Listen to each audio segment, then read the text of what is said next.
আজ আপনাদের সাথে কথা বলবো যে মাসিকের কোন সময়টাতে সাধারণত একটা মেয়ে গর্ভ ধারণ করে।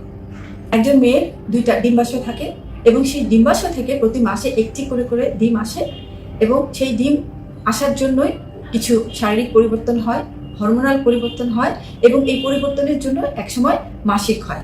তাহলে মাসে মাসে যার মাসিক হচ্ছে আমরা মোটামুটি ধরে নিতে পারি সবারই প্রতি মাসে একটি করে ডিম্বাশয় থেকে ডিম আসছে এবং এই ডিম্বাশয় থেকে যে ডিমটি আসছে সেই ডিমটির সাথে যখন একটা শুক্রাণু এসে মিলিত হচ্ছে তখনই কিন্তু গর্ভ হচ্ছে অথবা একটা বাচ্চা তৈরি হচ্ছে।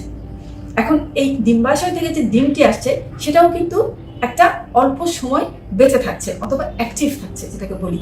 তো ডিম যখন ডিম্বাশয় থেকে আসে তারপরে আমরা ধরে নেই মোটামুটি 24 থেকে 48 ঘন্টা সেই ডিমটি অ্যাক্টিভ থাকে, মানে সেই ডিম থেকে বাচ্চা তৈরি হওয়ার মতো যে উপাদান অথবা ক্ষমতা সেটি বজায় থাকে এবং তার পুরুষ সঙ্গীর কাছ থেকে যে শুক্রাণুটি এসে এই ডিমের সাথে মিলবে সেই শুক্রাণুরও কিন্তু একটা সময়কাল আছে, যে সময়কাল ধরে সে বেঁচে থাকবে।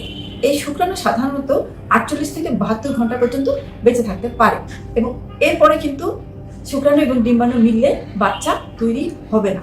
তাহলে আমরা খুব সহজেই বুঝতে পারছি যে মাসিকের অবশ্যই বিশেষ কিছু সময় আছে যেই সময়টাতে শুক্রাণু এবং ডিম্বাণু, আমি আবার বলি শুক্রাণু বলা ঠিক হবে না, অ্যাক্টিভ শুক্রাণু এবং অ্যাক্টিভ ডিম্বাণু যার বাচ্চা তৈরি করার যে উপাদান যে ক্ষমতা বজায় থাকে তাদের মিলিত হওয়ার পরে সেখানে একটা বাচ্চা তৈরি হয়।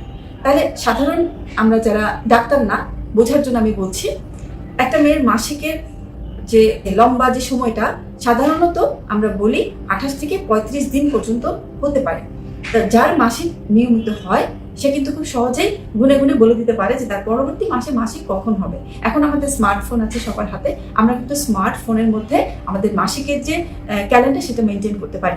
তো সেই মাসিকের ক্যালেন্ডারে আমাদেরকে মোটামুটি যাদের মাসিক রেগুলার তারা ধরে নিতে পারেন যে প্রথম 10 দিন এবং শেষের 10 দিন, এই 20 দিন কিন্তু কোনো প্রেগনেন্সি হবে না। মাঝের যে 10 দিন সেই 10 দিন হচ্ছে আমরা বলি যারা প্রেগনেন্সি পরিকল্পনা করেছেন, যারা নিতে চান তাদের জন্য এই 10 দিন হচ্ছে গোল্ডেন টাইম।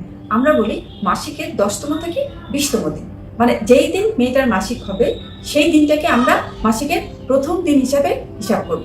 তাহলে সেই প্রথম দিন থেকে 10তম দিন পর্যন্ত আমরা কাউন্ট করব না, কারণ সেই সময় বাচ্চা হবে না। এখন প্রশ্ন হতে পারে সে সময় থাকলে কি কোনো সমস্যা হবে কিনা। সে সময় থাকলে কোনো সমস্যা হবে না, আপনি থাকতে পারেন। বাট বাচ্চা নেওয়ার যদি কারো পরিকল্পনা থাকে অবশ্যই আপনারা খেয়াল করবেন যাতে মাসিকের 10তম থেকে 20তম দিন এই 10 দিন আপনাদের স্বামী স্ত্রীর শারীরিক মিলন হয় সেটা খেয়াল করতে হবে।